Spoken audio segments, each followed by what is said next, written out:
um, digital version as well, I guess, so they could read it before I even shipped them out, which is cool. This issue, I thought, you know what, if you're going to buy my book, I'll just send them a digital copy anyway.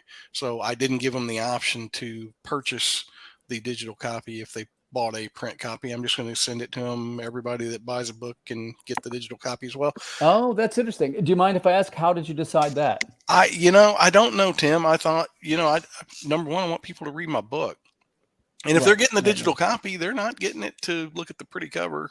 They're not getting it to look at the pretty art. They're getting it to read. And Mhm. if I can get some extra people reading my book, and that's fantastic. I mean, share it with your friends or your kids or whatever. I want people to read the book.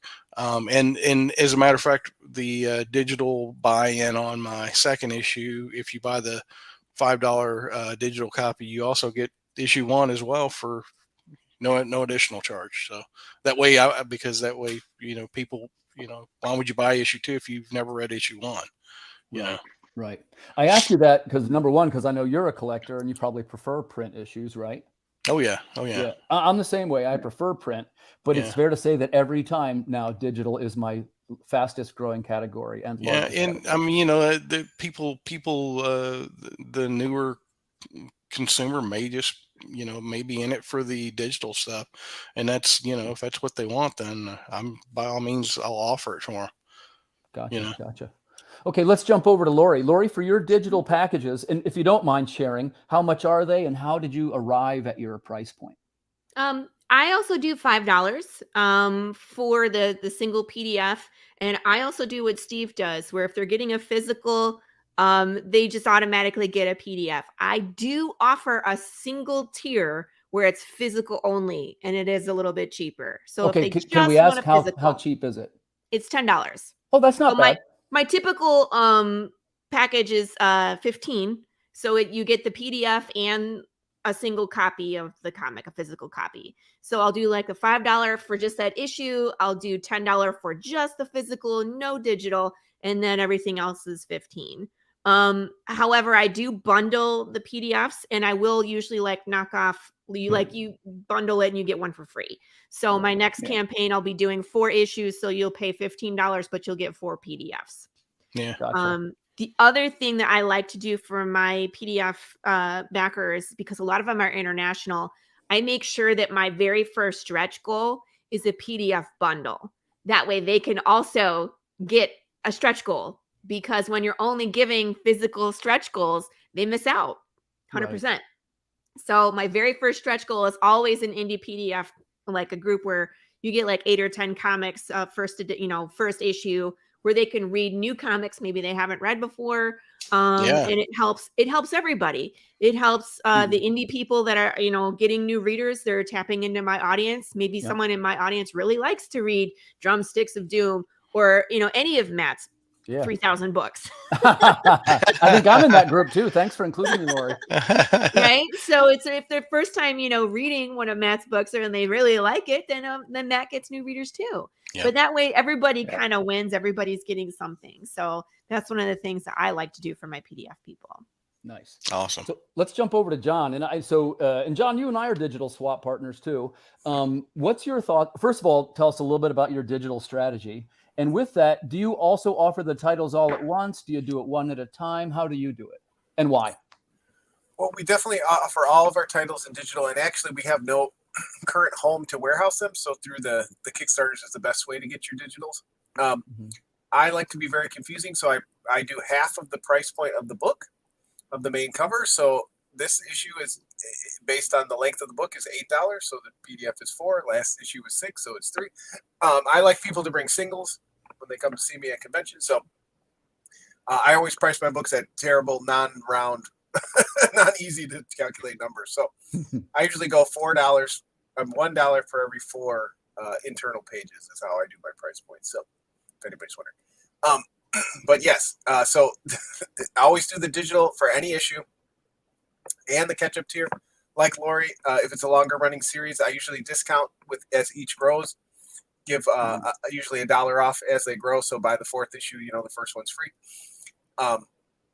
So that's kind of how I've been doing it. We also offer all of our books in digital through the each Kickstarter. So if you want to catch up on everything Westhoff, you can get them all there as well. Everything Westhoff, baby. Everything's coming up Westhoff.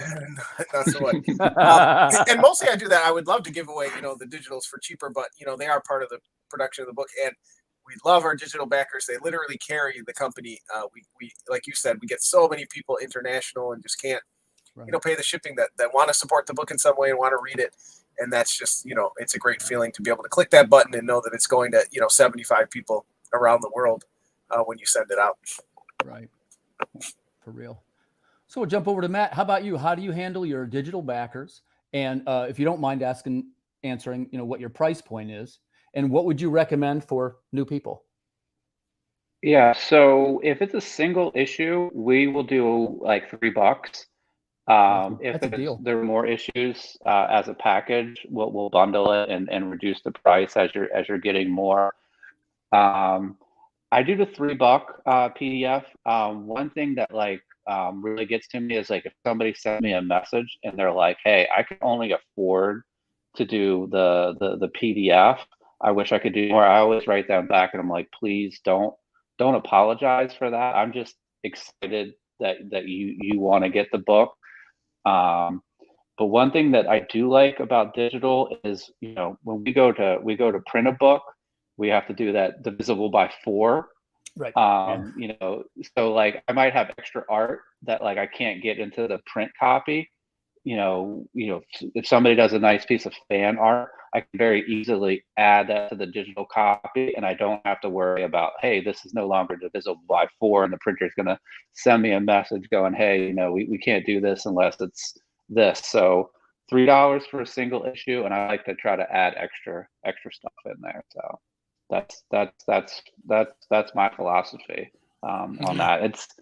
It's difficult. I'll see the Marvel and DC books are the same price digital as they are physical, and I'm like, yeah, doesn't really, they're kind of missing the boat there, aren't they? Doesn't really make much sense. I'm really surprised that this is probably a longer topic, but I wonder how well Marvel and DC would do if digital comics were just 99 cents. The old iTunes model. I want a song, 99 cents. I don't really think about that too much. Yeah. Let me get that. So, but yeah, $3 for us. We'll give Christian, great answer, Matt. Thank you. We'll give Christian a quick shout out there. If you want to check out his book, that's over at Fund My Comic. Those guys are doing great things over there at Fund My Comic. Certainly worth taking a look at. All the right people seem to like it. Have you guys tried Fund My Comic yet? No, I haven't backed or found somebody to support, but I'll check it out. Yeah. There's always apprehension when you're switching. You know what I mean? Or all the people from the previous platform going to follow. So, and is it worth it? Because how many people are you going to lose versus how many you're going to get? There's always apprehension when it comes to. Yeah. And I've heard of people doing multiple platforms, like doing GoFundMe and, or not GoFundMe, Kickstarter and, what's the other one? Zoop. Indiegogo. Yeah. Indiegogo, and doing the same. Crowdfunder, Zoop. Yeah. I see Steve's over there on Grindr now. That's a whole different topic. That's back to not safe for work. It comes back to Lori. It was her idea. Special Steve Ricketts edition. The Spice. Just call me the Spice. I see. Woo.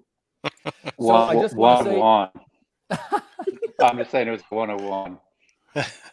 Well, I just wanted to say, I appreciate you guys coming on tonight and sharing all of your valuable knowledge. I think I really learned a lot, and I hope the viewers did too. It's really a pleasure to have you guys on the show, and thank you from the bottom of my heart for sharing your information and this knowledge, which it's useful, not just for me, but I think for a lot of people to have us in one room kind of saying these things. And, I just want to add, when I started, there really weren't a lot of things like this where indie creators got together, and I didn't know any of these things, and it would have been really useful. So thank you very much. I really mean it. I really appreciate you guys coming. Well, thanks for having us, Tim. Yeah. My pleasure. My pleasure. It. So to the viewers at home, I hope you'll check out these projects from my guest tonight. They're highly recommended, not just because I'm pals with these folks, but because they're putting out some quality products, which are definitely at the forefront of the market today. So respectively, that's Ripped, Psycho Sal, Drumsticks of Doom, and Cosmic Caveman. I hope you'll take a look. And other than that, thanks for joining us, everybody. We'll see you next week. Thanks, Tim. Mm.